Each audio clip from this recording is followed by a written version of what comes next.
Sur la liste des principaux suspects, ce petit mammifère recouvert d'écailles. Selon des scientifiques chinois, le pangolin pourrait avoir joué un rôle dans la transmission du coronavirus à l'homme. Alors que la chauve-souris est soupçonnée d'être la source du virus, cet animal, dit réservoir ou hôte hébergeur, ne serait pas équipé pour se fixer sur les récepteurs humains. Ce nouveau coronavirus serait donc passé par une autre espèce, dit hôte intermédiaire, ici le pangolin. Des scientifiques chinois ont découvert que 99% des génomes du virus trouvés sur le pangolin étaient identiques à ceux trouvés sur les patients infectés. Il y a des pistes assez sérieuses concernant le pangolin, qui est un mammifère couvert d'écailles, qui a désormais un commerce strictement interdit en Chine, mais nous suivrons évidemment les publications et les enquêtes vétérinaires sur cette hypothèse. Très appréciée pour sa chair, il s'agit de l'espèce la plus braconnée au monde. Elle est d'ailleurs aujourd'hui menacée d'extinction. Les coronavirus forment une immense famille de virus infectant principalement les animaux. Cependant, ces virus peuvent parfois causer des infections chez l'homme, le plus souvent associées à des rhumes et des syndromes grippaux bénins. Parfois, ils peuvent causer des complications respiratoires chez des personnes immunodéprimées. Les infections à coronavirus ne sont généralement pas diagnostiquées en raison de leur caractère bénin et de leur guérison spontanée. Ces virus se transmettent d'homme à homme par voie aérienne au contact de sécrétions ou à celui d'objets contaminés, particulièrement en période hivernale. 2 coronavirus ont entraîné des épidémies graves, parfois mortelles chez l'homme. Le SRAS, responsable d'une épidémie mondiale entre novembre 2002 et juillet 2003, et le MERS, identifié pour la première fois en 2012 au Moyen-Orient. En 2020, un nouveau coronavirus a été identifié en Chine.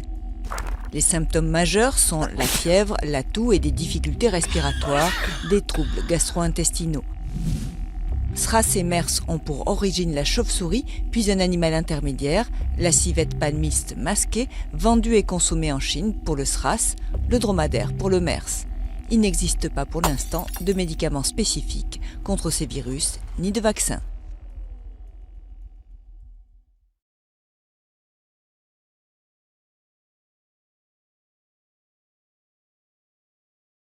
Fièvre, toux sèche, nez qui coule. Au premier abord, le coronavirus se présente comme un syndrome grippal. Mais il est beaucoup plus contagieux que la grippe. Le taux de létalité est lui aussi plus élevé, 3,4% pour le Covid-19, quand l'OMS situe celui de la grippe en dessous de 1%.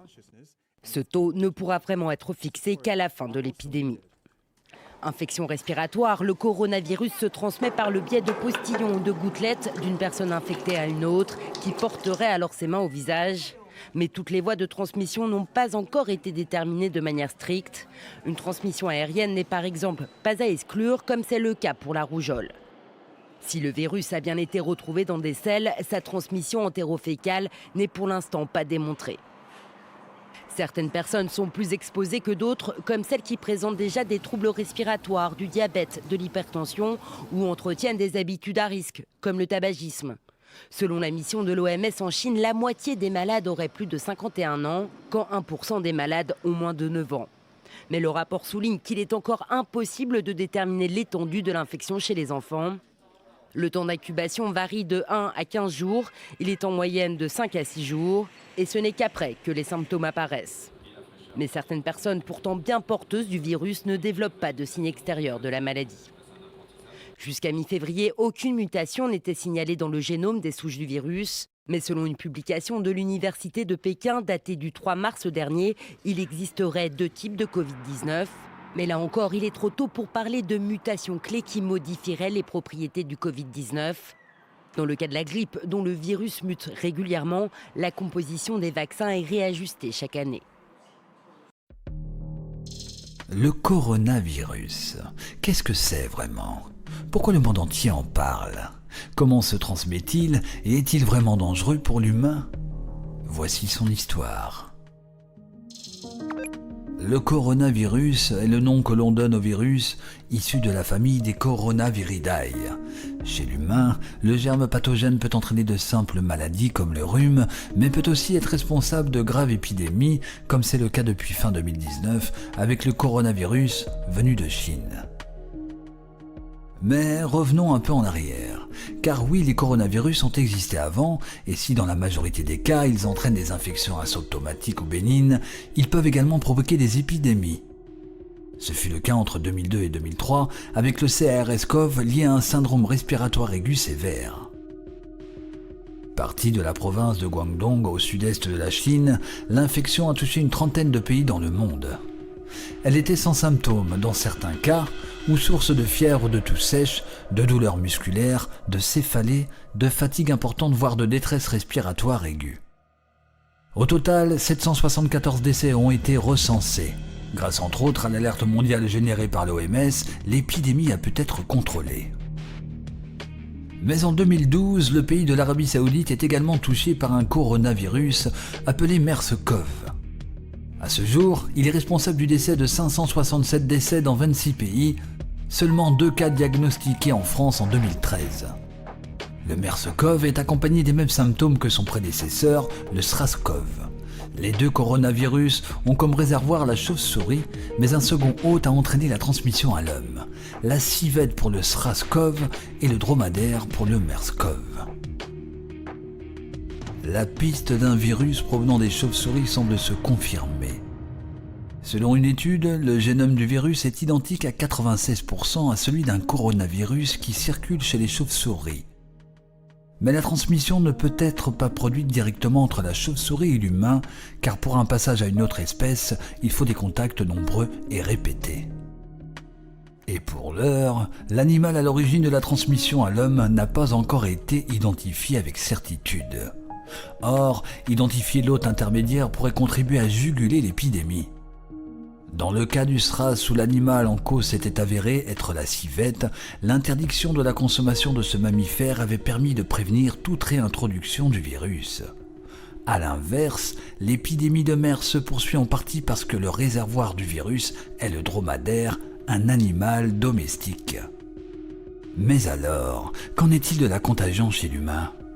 Les premiers cas concernant uniquement des personnes ayant fréquenté le marché d'animaux vivants de Wuhan, l'hypothèse d'une zoonose avait été immédiatement privilégiée et le risque de transmission interhumaine avait été écarté. Mais depuis, il a finalement été bel et bien été établi que le virus se transmettait entre humains. Fin 2019, un nouveau coronavirus est détecté en Chine et nommé 2019 nCoV. Les premiers cas d'infection pulmonaire sont remarqués sur le marché de Wuhan, à l'est du pays. Les symptômes sont également de la fièvre, une toux sèche, un essoufflement, voire une détresse respiratoire aiguë, une défaillance multiviscérale ou une insuffisance rénale aiguë chez certaines personnes plus à risque. Avec près de 10 000 cas recensés dans le monde par l'OMS, l'infection est présente en Europe dont l'Allemagne, la Finlande et la France. Au 30 janvier 2020, 6 cas ont été répertoriés dans l'Hexagone par le ministère des Solidarités et de la Santé.